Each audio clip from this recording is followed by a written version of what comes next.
얼음물 가져오라고 했지. 손님이 드실 동치미가 미지근하면 내가 책임질 거야. 등짝을 후려치는 매서운 손바닥 소리가 새벽 공기를 갈랐습니다.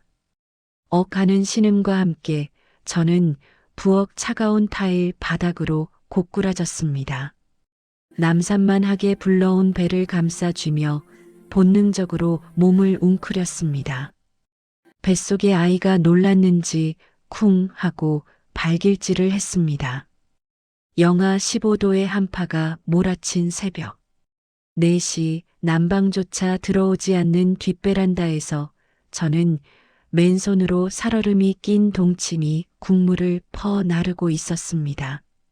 손가락 마디마디는 이미 동상에 걸려 보라색으로 변해 있었고 감각조차 느껴지지 않았습니다. 이런 상황이 벌어진 데에는 아주 충격적인 이유가 있었습니다. 본격적인 이야기를 시작하기 전에 지금 이 이야기를 듣고 계신 여러분은 따뜻한 방에 계신가요? 혹시 곁에 있는 가족이 당신을 사랑스러운 눈빛으로 바라보고 있나요? 그렇다면 부디 그 온기를 꽉 잡으세요. 세상에는 그 당연한 온기가 뼈에 사무치도록 그리운 사람도 있으니까요. 댓글로 여러분의 안부를 남겨주세요. 제가 조금이나마 위로받을 수 있게요. 저는 임신 8개월 차의 만삭 임산부 윤아린입니다. 하지만 이 집에서 제 이름은 없습니다. 야, 너 식충이 재수 없는 년. 그것이 제 이름입니다. 시어머니 노경숙 여사. 그녀에게 저는 며느리가 아니라 아들의 앞길을 막은 장애물이자 공짜로 부려 먹을 수 있는 하녀일 뿐입니다. 고아원에서 자라 가진 것 없고 배운 것 없다는 이유로 저는 결혼 생활 3년 내내 죄인처럼 살았습니다. 아유, 꼴 보기 싫어. 배만 불룩 나와서 뒤뚱거리는 꼴이라니. 내가 그러고도 여자냐? 돼지지.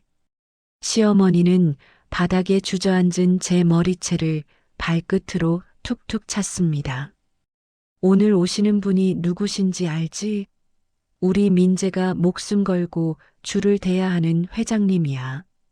그분 입맛에 조금이라도 안 맞으면 내년이랑 내 뱃속에 든 것까지 당장 쫓아낼 줄 알아. 오늘 점심 남편이 다니는 대기업의 회장님이 근처 공장 시찰을 왔다가 남편의 간곡한 사실상 애걸복걸한 부탁으로 우리 집에서 식사를 하기로 했다고 합니다. 평소 같으면 거들떠보지도 않을 높으신 분이지만 남편이 집밥이 그리우실 테니 정성껏 모시겠다며 읍소했다고 하더군요. 덕분에 저는 어제부터 한숨도 못 자고 60평생 남의 손 한 번 빌려본 적 없다는 종갓집. 맏며느리 코스프레를 하는 시어머니의 지시 아래 200개의 만두를 빚고 사고를 고안해야 했습니다. 죄송합니다.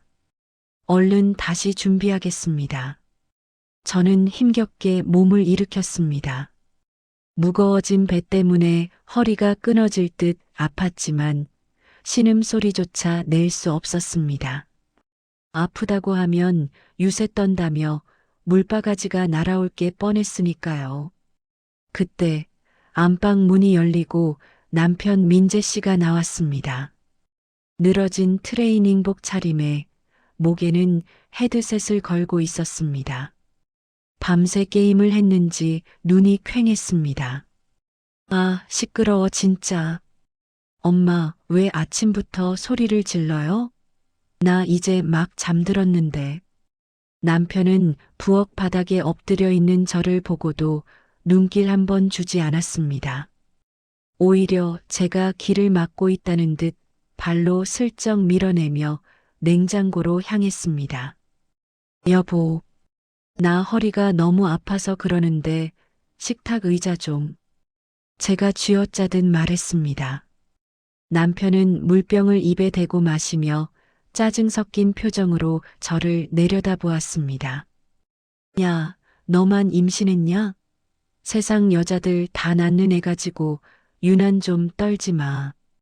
엄마가 손님 맞이 때문에 예민해서 그러시잖아. 내가 좀 잘하면 될 거 아니야. 그리고 라면 하나만 끓여봐. 게임하다 보니까 출출하네. 파 송송 썰어 넣고 계란 풀지 말고. 만삭의 아내가 동상 걸린 손으로 바닥을 기고 있는데 남편이라는 사람은 라면 타령을 합니다. 이 남자는 저를 사랑해서 결혼한 게 아닙니다. 그저 자신의 뒤치다꺼리를 해줄 엄마의 잔소리를 대신 받아줄 방패막이가 필요했던 겁니다. 저는 입술을 꽉 깨물고 다시 가스불을 켰습니다. 눈물이 흘러내려 볼을 타고 입가로 들어갔습니다. 짭짤했습니다. 거실 소파 구석에는 시아버지 윤상호 씨가 신문으로 얼굴을 가린 채 앉아 있었습니다. 그는 집안의 투명 인간이었습니다. 시어머니의 폐악질을 보고도 못 본 척, 제 신음소리를 듣고도 못 들은 척, 그저 침묵으로 일관하는 방관자. 어쩌면 직접 때리는 시어머니보다 저 침묵이 더 잔인하게 느껴질 때가 많았습니다. 할인아, 라면 물이 끓기를 기다리는데 시아버지가 아주 작은 목소리로 저를 불렀습니다.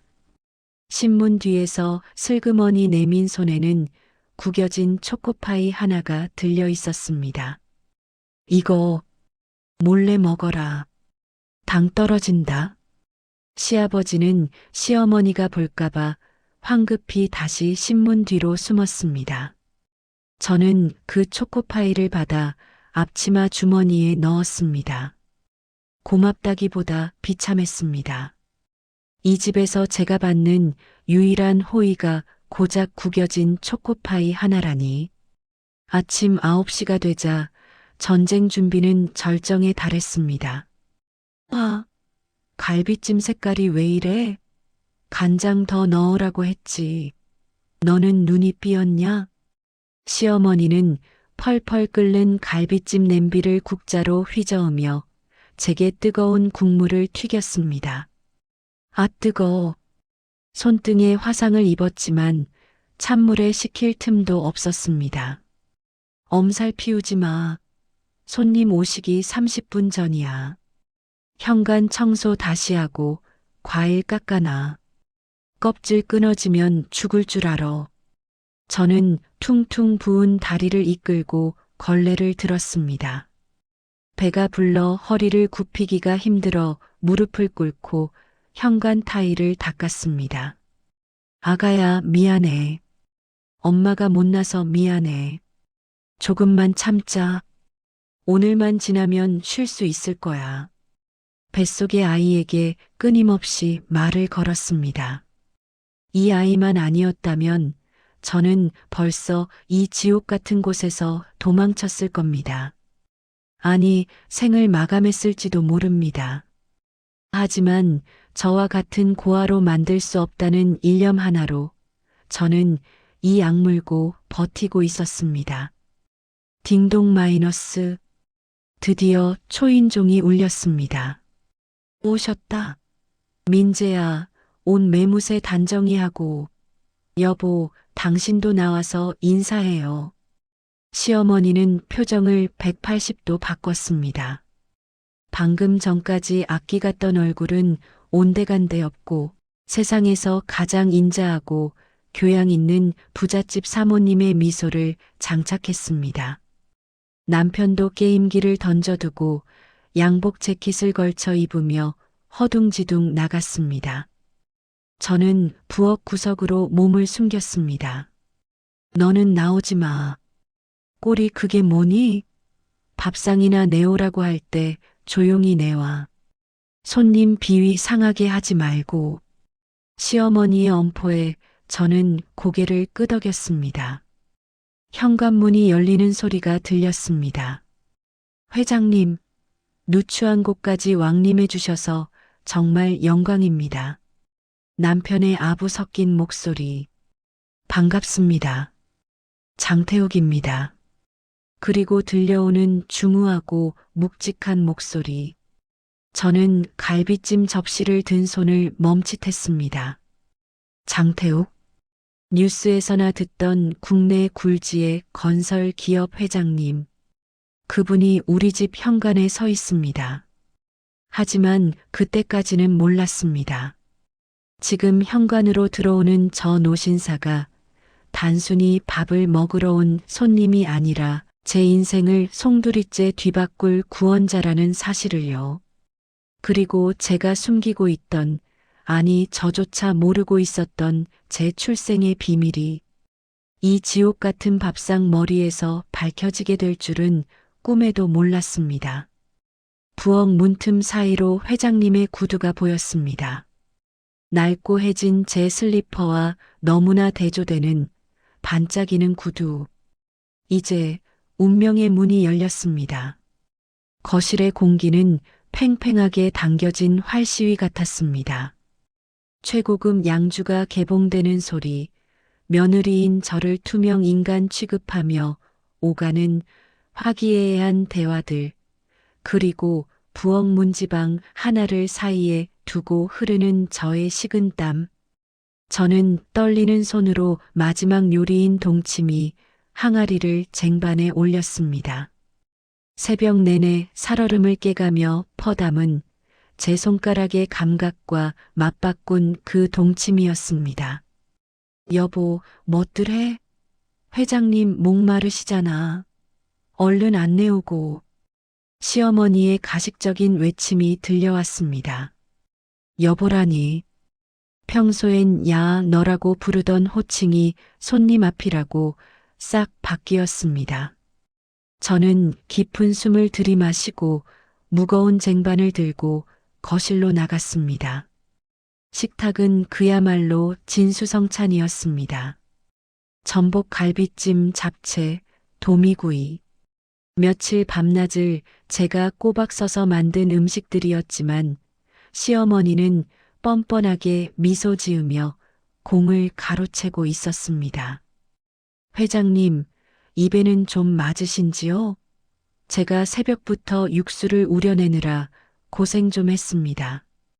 우리 며느리는 손맛이 영 없어서 귀한 손님 오신다기에 제가 직접 다 했지요.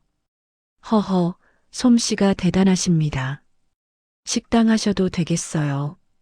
장태욱 회장님은 예의 바르게 대꾸했지만 그의 눈빛은 음식보다는 집안 곳곳을 훑으며 어딘가 불편해 보였습니다. 저는 조심스럽게 회장님 옆으로 다가갔습니다. 동치미 그릇을 내려놓아야 하는데 아까 화상을 입은 손등이 욱신거리고 동상 걸린 손가락에 힘이 들어가지 않았습니다. 달그락. 사기 그릇이 식탁 유리에 부딪히며 조금 큰 소리가 났습니다. 국물 한 방울이 튀어 회장님의 소매 끝에 살짝 묻었습니다.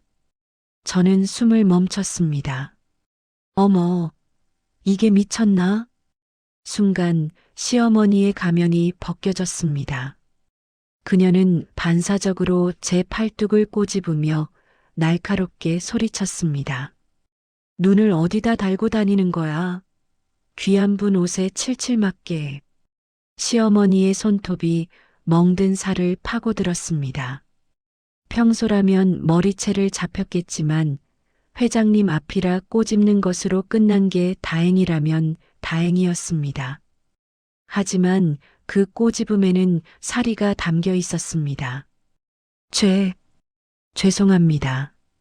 죽을 죄를 지었습니다. 저는 허리를 90도로 숙이며 덜덜 떨었습니다. 남편 민재 씨는 얼굴을 찌푸리며 혀를 찼습니다. 아, 진짜 분위기 깨게. 당신은 부엌에 처박혀 있으라니까 왜 나와서 설쳐? 그때였습니다. 잠깐, 묵직한 저음이 소란을 갈랐습니다. 장태욱 회장님이었습니다.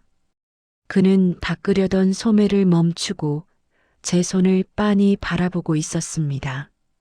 아니, 정확히는 시어머니에게 꼬집혀 걷어 올려진 소매 아래 벌겋게 부어오른 제 손목과 손등의 화상 자국을 보고 있었습니다.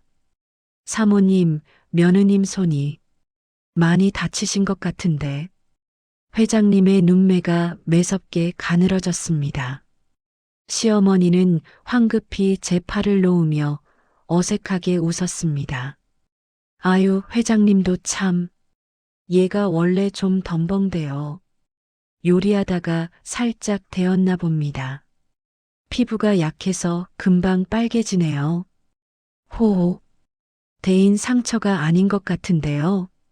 그리고 손끝은 동상입니까?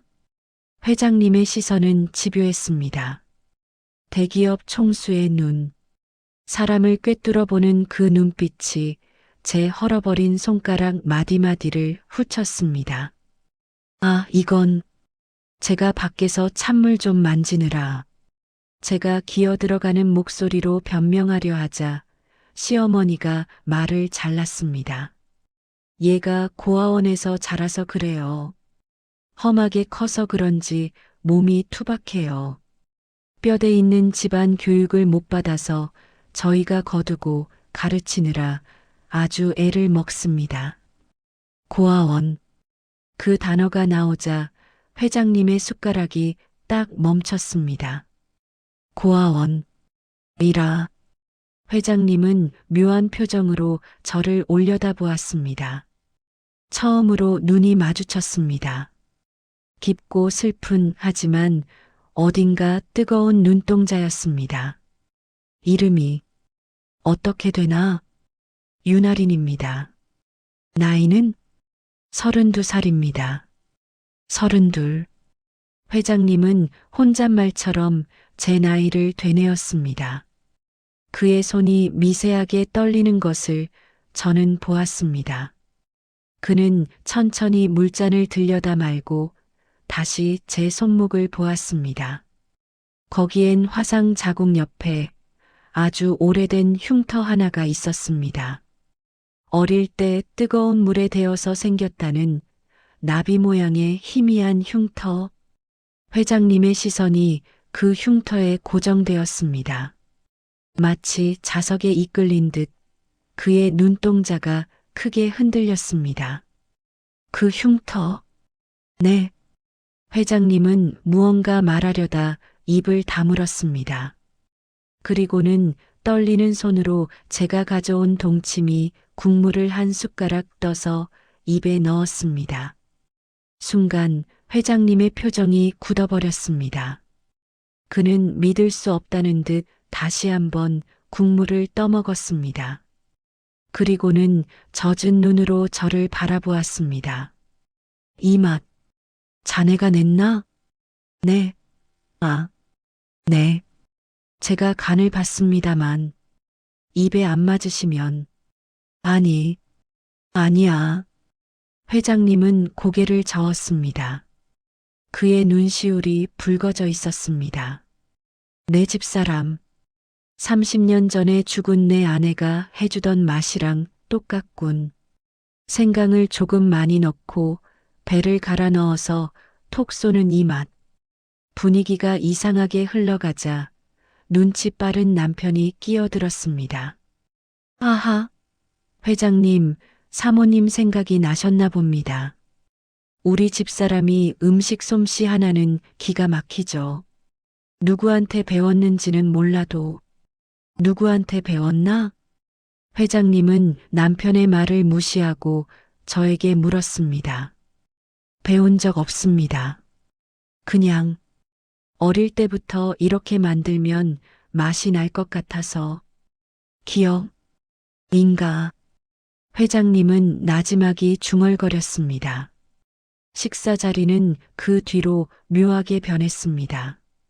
시어머니와 남편은 열심히 아부를 떨었지만 회장님은 건성으로 대답하며 시선을 자꾸만 부엌 쪽에 머물렀던 저에게로 돌렸습니다. 그 눈빛은 감시가 아니었습니다. 안타까움, 의심, 그리고 간절함이 뒤섞인 복잡한 눈빛이었습니다. 식사가 끝나고 회장님이 돌아가시는 길, 현관에서 배웅을 하는데 회장님이 신발을 신다 말고 저를 돌아보셨습니다. 할인 양이라고 했나? 네, 회장님. 만삭의 몸으로 고생이 많았네. 손, 치료 꼭 받아요. 그는 품에서 명함 한 장을 꺼내 시어머니가 아닌 저에게 건넸습니다.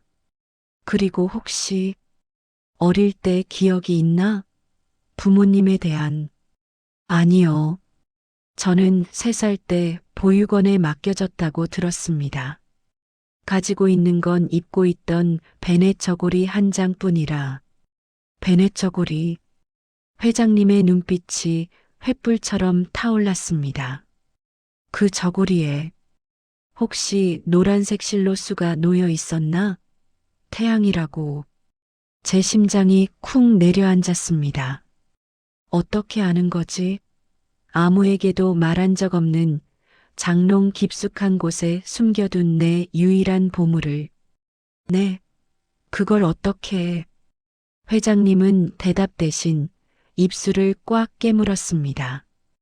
그의 눈에서 눈물 한 방울이 주르륵 흘러내렸습니다. 회장님? 왜 그러십니까? 놀란 남편과 시어머니가 다가왔습니다. 회장님은 황급히 고개를 돌려 눈물을 훔치고는 차갑게 식은 얼굴로 시어머니를 노려보았습니다. 음식 잘 먹었습니다. 그런데 사모님, 네, 말씀하십시오. 사람 대접을 좀 하셔야겠습니다. 짐승도 임신하면 보호를 받는데 하물며 사람인데. 네, 다음에 볼 때는 며느님 손이 저렇게 험하지 않았으면 좋겠군요. 이건 부탁이 아니라 경고입니다. 회장님은 그 말을 남기고 뒤도 돌아보지 않고 대문 밖으로 나갔습니다. 검은 세단에 올라타는 그의 뒷모습이 어쩐지 작게 떨리고 있었습니다. 현관문이 닫히자마자 정적이 흘렀습니다. 그리고 곧이어 시어머니의 비명이 터져나왔습니다. 아, 너 아까 회장님한테 뭐라고 꼬리쳤어? 내가 내 욕했지? 시어머니는 제 멱살을 잡고 흔들었습니다. 하지만 저는 그녀의 고함 소리가 들리지 않았습니다. 제 머릿속에는 오직 하나 회장님이 남기고 간 말만이 맴돌고 있었습니다. 노란색 수, 태양, 제 베넷 저고리에 수 놓인 글자. 저는 그게 태양인 줄도 모르고 살았습니다. 그를 모르던 어린 시절부터 가지고 있던 거라 그냥 무늬인 줄만 알았습니다. 그런데 그 낯선 노신사가 그걸 알고 있습니다. 주머니 속에서 회장님의 명함을 꽉 쥐었습니다. 명함 모서리가 손바닥을 찔러왔지만 아프지 않았습니다. 어쩌면 이 지옥 같은 곳에서 나를 꺼내줄 동아줄이 내려온 것일지도 모른다는 예감이 들었습니다. 하지만 저는 몰랐습니다. 그 동아줄을 잡기 위해서는 제 몸속에 흐르는 피의 진실을 마주해야 한다는 것을요. 너 당장 나가. 꼴도 보기 싫어. 시어머니가 저를 현관 밖으로 떠밀었습니다. 한겨울 찬 바람이 부는 마당으로 쫓겨난 저는 닫힌 문을 바라보며 배를 감싸 쥐었습니다. 그리고 결심했습니다. 내일 이 명함에 적힌 번호로 전화를 걸겠다고. 99.9999%. 단 한 장의 종이. 그 얇은 종이 한 장에 적힌 숫자가 제 인생의 값을 매겼습니다. 어제까지만 해도 영원짜리 식충이었던 제가 오늘부로 대한민국 서열 5위 기업의 유일한 상속녀가 되는 순간이었습니다. 하지만 제 눈에 들어온 건 그 엄청난 숫자보다 종이를 쥐고 오열하는 한 노인의 떨리는 어깨였습니다. 이런 상황이 벌어진 데에는 아주 충격적인 이유가 있었습니다. 이야기가 절정으로 치닫고 있습니다. 여러분은 살면서 내가 누군지 알아? 라는 말을 들어보거나 혹은 속으로 외쳐본 적이 있나요? 억울한 누명을 벗고 진실이 밝혀지는 순간의 짜릿함을 상상하며 좋아요와 댓글로 저에게 힘을 실어주세요. 시간을 반나절 전으로 돌려보겠습니다. 쫓겨난 마당에서 덜덜 떨며 밤을 지새운 다음 날 아침, 저는 남편 몰래 택시를 타고 회장님이 알려준 주소로 향했습니다. 강남의 한 프라이빗 종합검진센터. 입구부터 경호원들이 지키고 있는 그곳 로비에 장태욱 회장님이 서성이고 있었습니다. 어제 봤던 냉철한 기업 총수의 모습은 온데간데 없고 초조함에 입술을 물어뜯는 한 아버지의 모습이었습니다. 왔구나. 왔어. 저를 보자마자 회장님은 달려와 제 어깨를 감싸 쥐었습니다. 밤새 울었는지 눈이 퉁퉁 부어 있었습니다. 우리는 말없이 체열실로 들어갔습니다. 바늘이 팔을 찌르고 붉은 피가 튜브에 담기는 동안 회장님은 제 반대쪽 손을 꼭 잡고 놓지 않았습니다. 마치 놓치면 또다시 잃어버릴까 두려워하는 아이처럼. 검사 결과는 초고속으로 나왔습니다. 진료실에 무거운 공기를 가르고 의사 선생님이 들어왔습니다. 회장님, 축하드립니다. 친자가 맞습니다. 그 말이 떨어지기가 무섭게 회장님은 의자에서 무너져 내렸습니다. 하은아, 내 새끼 장하은. 회장님은 바닥에 무릎을 꿇고 제 배에 얼굴을 묻었습니다. 미안하다. 이 아비가 죄인이다. 널 그렇게 잃어버리고 30년을 내가 너를 지척에 두고도 못 알아보고. 뜨거운 눈물이 제 임산부 복을 적셨습니다. 하은이. 제 진짜 이름이 하은이었군요. 태양처럼 밝게 크라고 베네 저고리에 술을 놓아주셨던 부모님의 마음. 저도 모르게 눈물이 터졌습니다. 처음 보는 분인데 낯설지가 않았습니다. 이분의 울음소리가 제 심장을 울렸습니다. 핏줄이 당긴다는 말이 이런 걸까요? 저는 떨리는 손으로 회장님의 백발을 조심스럽게 쓸어내렸습니다. 아버지. 그 한마디에 회장님은 짐승처럼 울부짖었습니다. 한참을 운 뒤 회장님은 눈물을 닦고 일어섰습니다. 그리고 제 얼굴을, 멍든 팔을, 부르트고 동상 걸린 손을 하나하나 어루만졌습니다. 그 손길이 지나갈 때마다 회장님의 눈빛은 슬픔에서 분노로, 그리고 다시 싸늘한 살기로 변해갔습니다. 가자. 어디로? 말씀입니까? 내 짐 챙기러. 그리고 내 딸을 짐승 취급한 대가를 치르게 해주러. 우리는 검은 세단에 올랐습니다. 뒤따라 경호 차량 2대가 붙었습니다. 집으로 가는 길, 저는 차창에 비친 제 모습을 보았습니다. 꾀죄죄한 임산부 윤아린. 하지만 그 눈빛만은 어제와 달랐습니다. 든든한 산이 내 뒤에 버티고 있다는 안도감. 도착한 시댁, 아니 이제는 남이 될 그 집 앞. 현관문이 열려 있고 마당에는 제 옷가지와 짐들이 쓰레기처럼 널브러져 있었습니다. 이게 다 뭐야? 회장님이 낮게 으르렁거렸습니다. 마당 한가운데서 시어머니 노경숙이 고래고래 소리를 지르고 있었습니다. 안 들어와?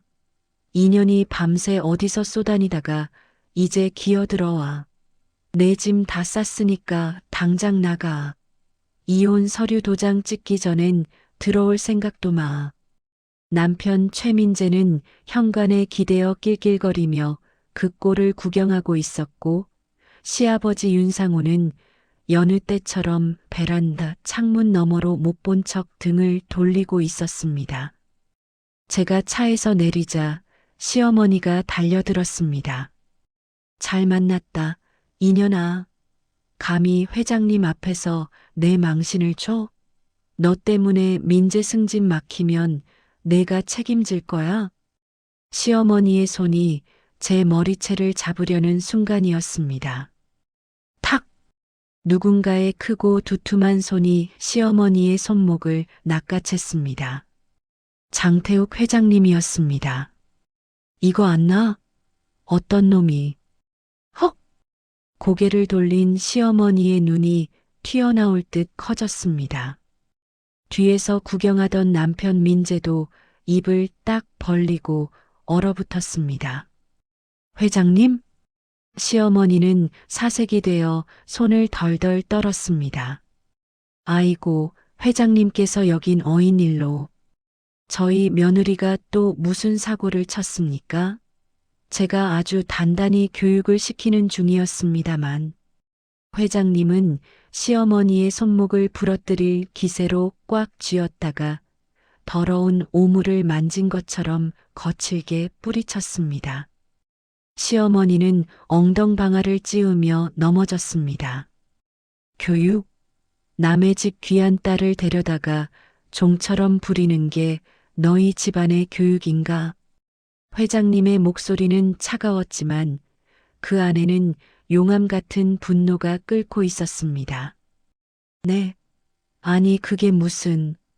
이 애는 고아라서 배운 게 없어서. 고아? 회장님은 품에서 서류 봉투 하나를 꺼내 시어머니 얼굴에 던졌습니다. 종이들이 허공에 흩날리며 바닥으로 떨어졌습니다. 친자 확인 결과서 일치.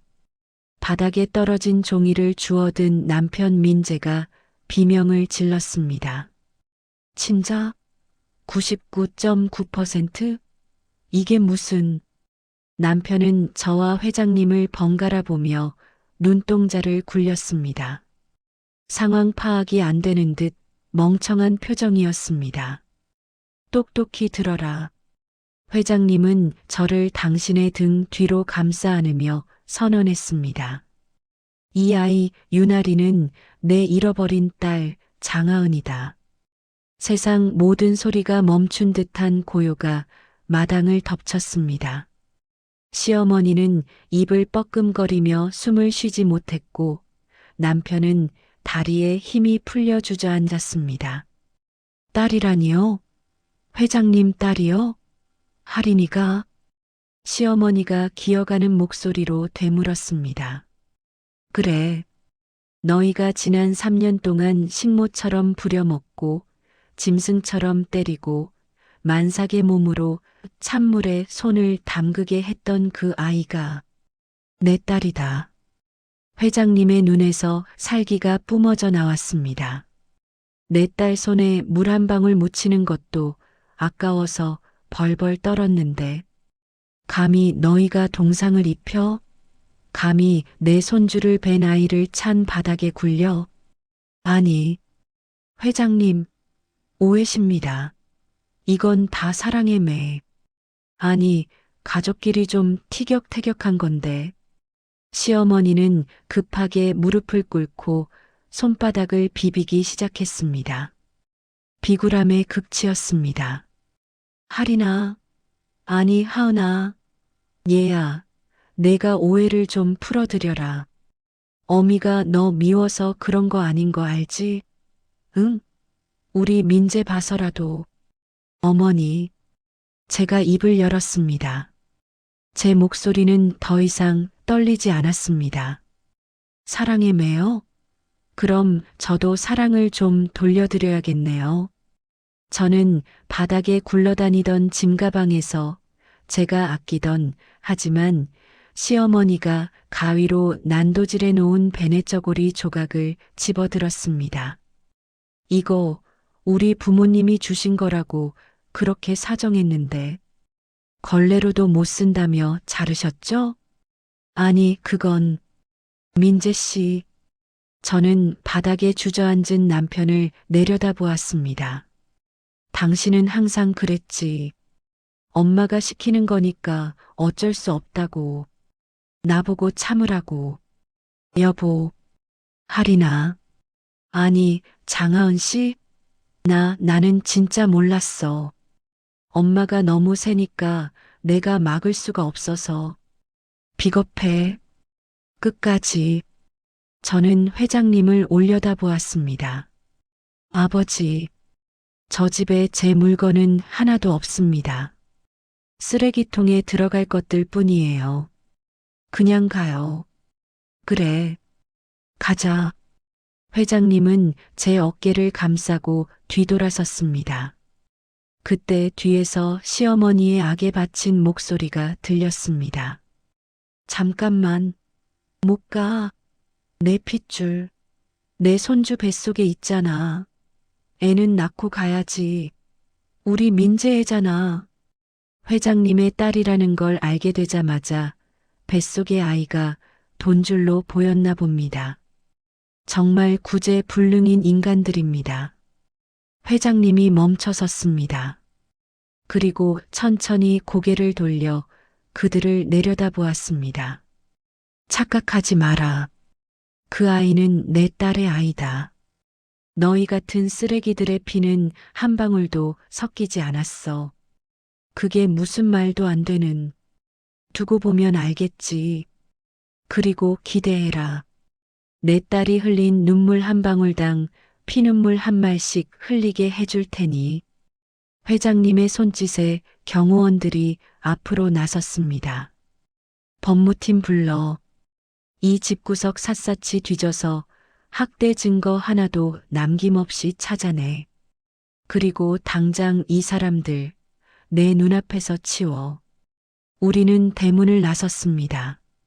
뒤에서 들려오는 시어머니의 통곡 소리와 남편의 애원 소리가 배경음악처럼 깔렸습니다. 차에 타자 긴장이 풀린 듯 제 배가 뭉쳐왔습니다. 괜찮니? 배가 아파? 회장님이 놀라서 물었습니다. 아니요. 아이가 기쁜가 봐요. 발길질을 세게 하네요. 저는 배를 쓰다듬으며 웃었습니다. 지옥 탈출. 이제 남은 건 그들이 지은 죄에 대한 합당한 처벌뿐입니다. 하지만 저는 아직 모르는 사실이 하나 있었습니다. 그 집안에서 유일하게 침묵하던 방관자, 시아버지 윤상호 씨가 사실은 지난 3년간 저를 위해 무언가를 차곡차곡 모으고 있었다는 사실을요. 그것이 그들을 완벽하게 파멸시킬 스모킹 건이 될 줄은 저도 회장님도 그리고 그 악독한 모자도 아직 모르고 있었습니다. 대기업 회장이 권력을 이용해 멀쩡한 가정을 파탄냈습니다.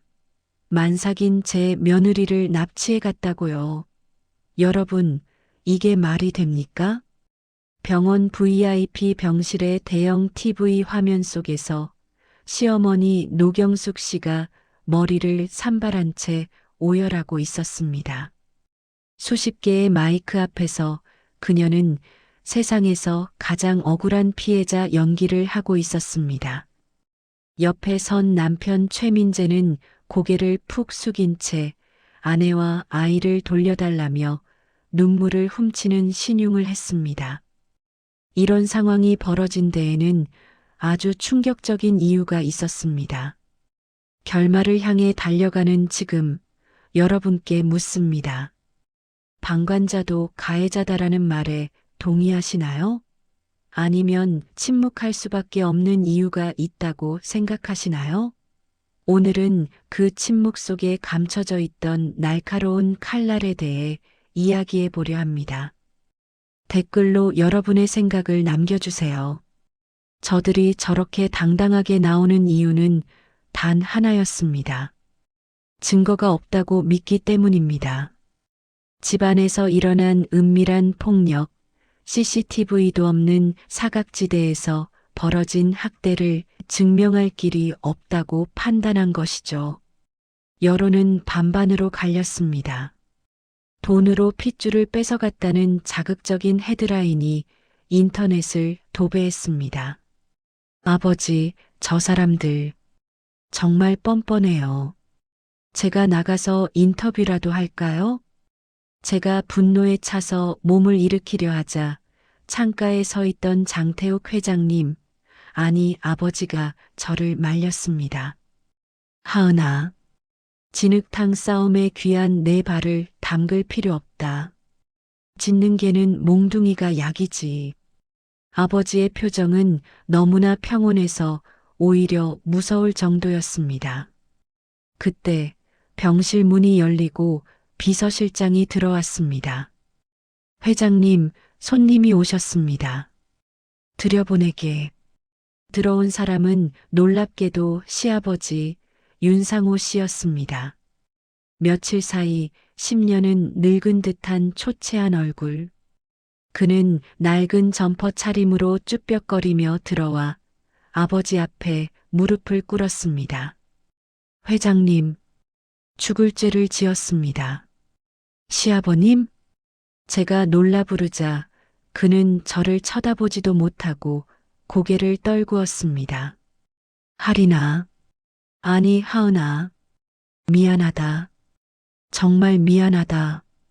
지금 와서 사과가 무슨 소용입니까?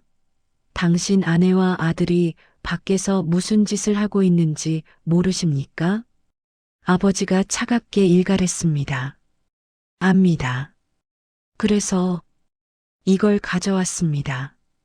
시아버지는 품 안에서 낡은 녹음기 하나와 USB를 꺼내 테이블 위에 올려놓았습니다.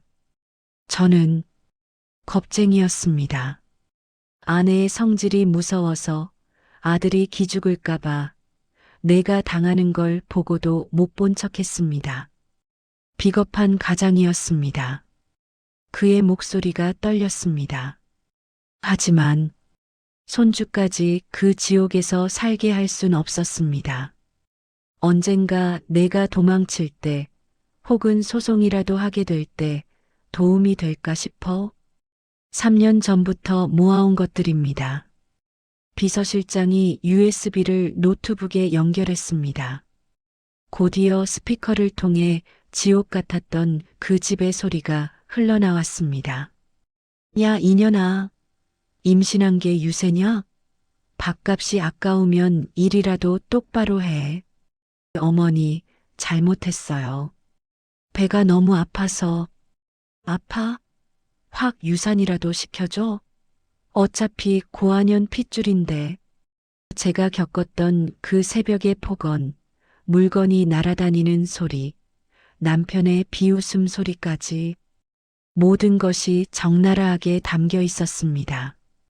심지어 집안 곳곳에 시아버지가 몰래 설치해둔 초소형 카메라 영상에는 제가 만삭의 몸으로 바닥을 기고 시어머니가 발길질을 하는 장면이 고화질로 찍혀 있었습니다. 병실 안은 숨소리조차 들리지 않을 만큼 조용해졌습니다.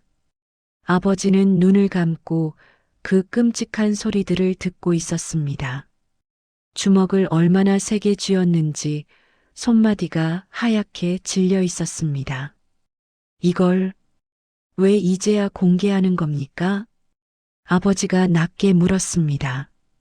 제 아내와 아들이니까요. 차마 제 손으로 경찰에 넘길 수는 없었습니다. 하지만 시아버지는 눈물을 뚝뚝 흘리며 저를 바라보았습니다. 하은이가 회장님 딸이라는 걸 알았을 때 저는 오히려 감사했습니다. 신이 있다면 이 아이를 구해주신 거라고 생각했습니다. 이제 이 증거는 회장님 손에 맡기겠습니다.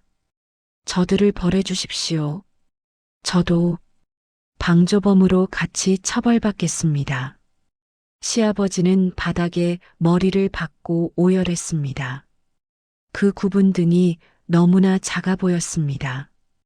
침묵했던 방관자, 그 역시 그 집안의 또 다른 피해자였을지도 모른다는 생각이 들었지만 용서하기엔 제가 받은 상처가 너무 깊었습니다.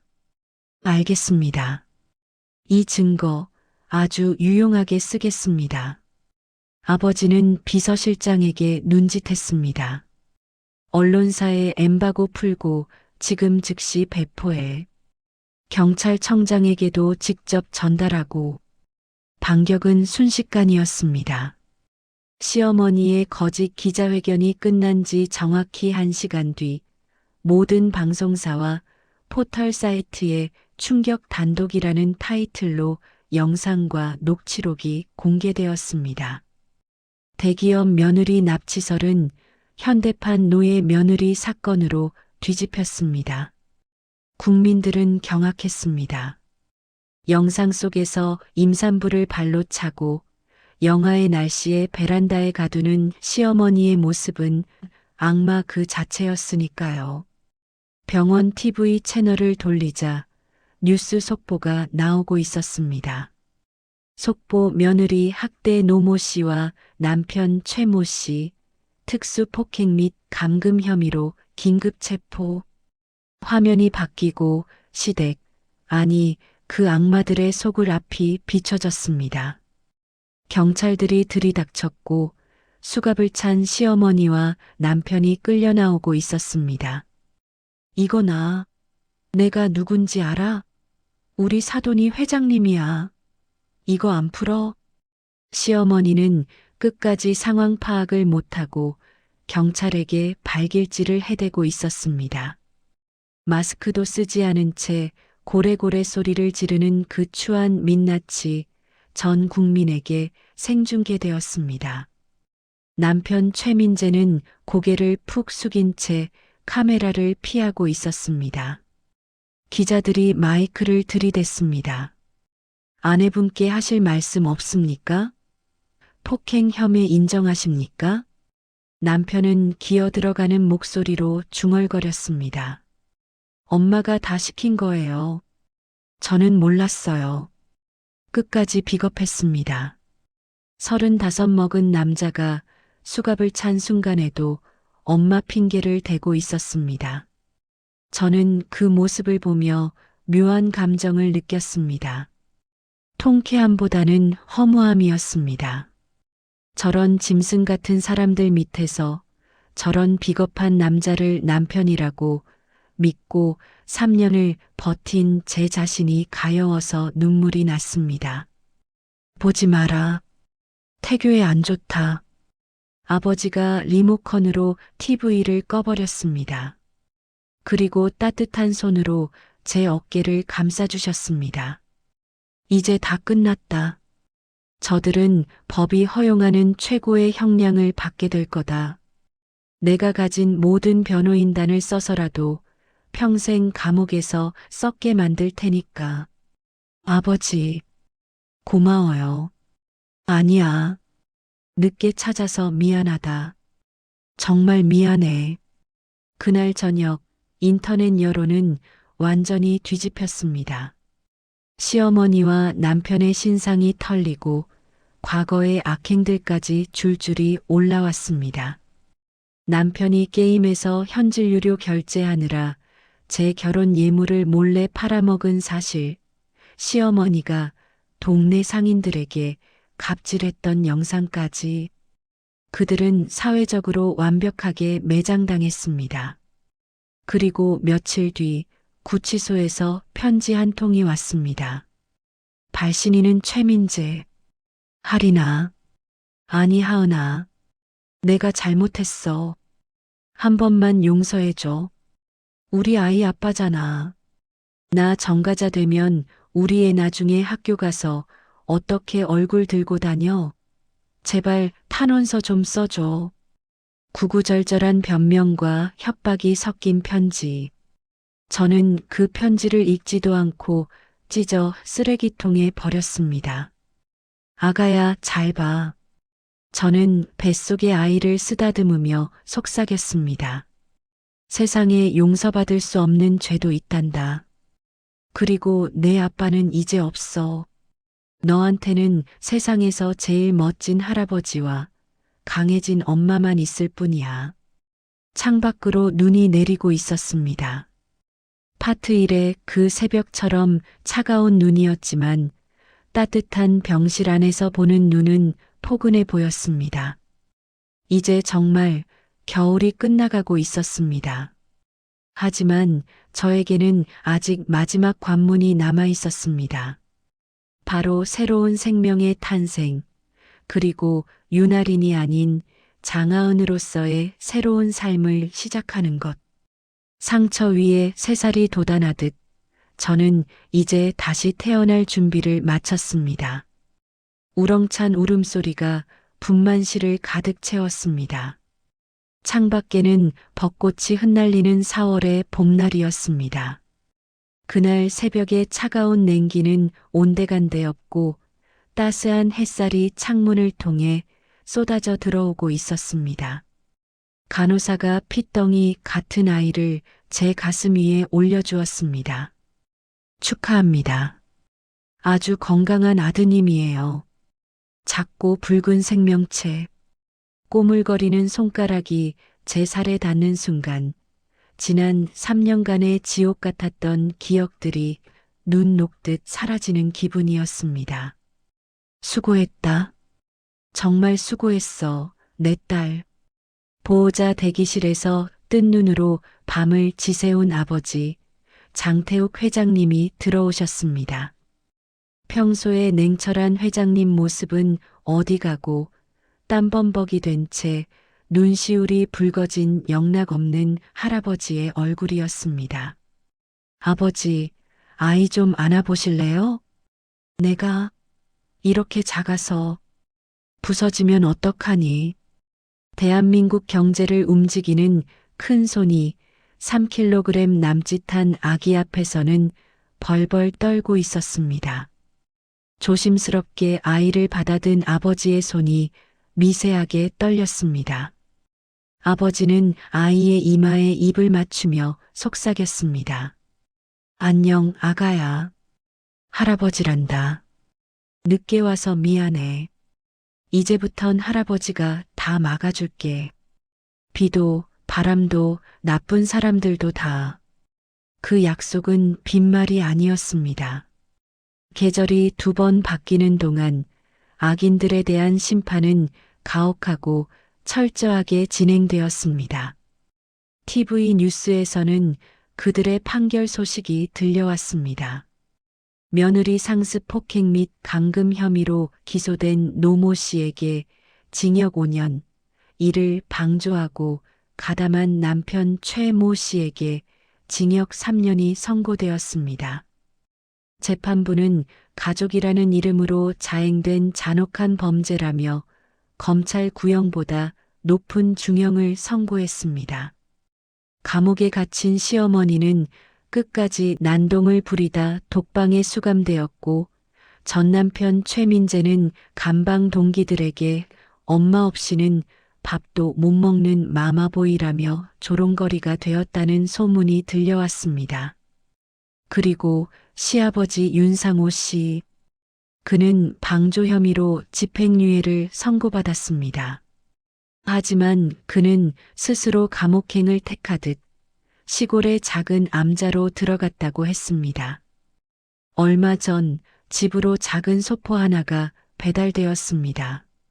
발신인은 없었지만 저는 알 수 있었습니다. 상자 안에는 서툰 솜씨로 깎은 나무 장난감과 편지 한 통이 들어 있었습니다. 하은아, 아가야, 죽는 날까지 속죄하며 살겠다. 부디 행복해라.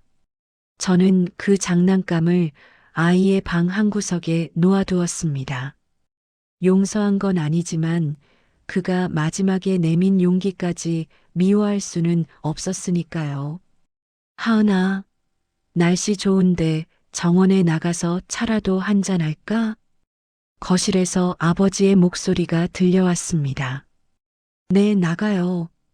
저는 아이를 안고 1층으로 내려갔습니다. 예전 같으면 야, 군뱅이, 빨리 안 튀어나와? 라는 소리를 들었겠지만 지금 이 집에는 웃음소리와 클래식 음악만이 흐르고 있습니다. 넓은 정원에는 아이를 위한 미끄럼틀과 그네가 설치되어 있었습니다. 아버지는 넥타이를 풀어 헤치고 아이 앞에서 깍꿍놀이를 하고 계셨습니다. 회장님, 그러다 허리 다치십니다. 비서실장이 말려도 소용없었습니다. 허허, 이 녀석 웃는 거 좀 봐. 나를 쏙 빼닮지 않았나? 아주 장군감이야, 장군감. 아버지는 아이를 보며 세상을 다 가진 듯 웃으셨습니다. 그 모습을 보며 저도 따라 웃었습니다. 입가에 걸리는 미소가 더 이상 어색하지 않았습니다. 저는 찻잔을 들고 벤치에 앉았습니다. 따뜻한 홍차 향기. 문득 제 손을 내려다보았습니다. 동상으로 검게 변했던 손가락, 화상 흉터로 얼룩졌던 손등. 하지만 이제 제 손은 깨끗합니다. 최고급 피부가 치료를 받아서가 아닙니다.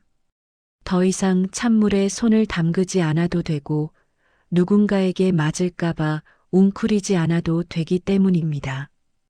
그리고 무엇보다 이 손으로 내 아이를, 내 아버지를 지킬 힘이 생겼기 때문입니다. 어머니, 저는 허공에 대고 작게 불러보았습니다.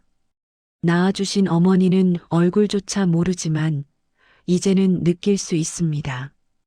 제가 부엌 바닥에서 울고 있을 때도, 절망 속에서 죽고 싶었을 때도 어머니가 제 베넷저고리에 태양 자수처럼 저를 지켜보고 계셨다는 것을요.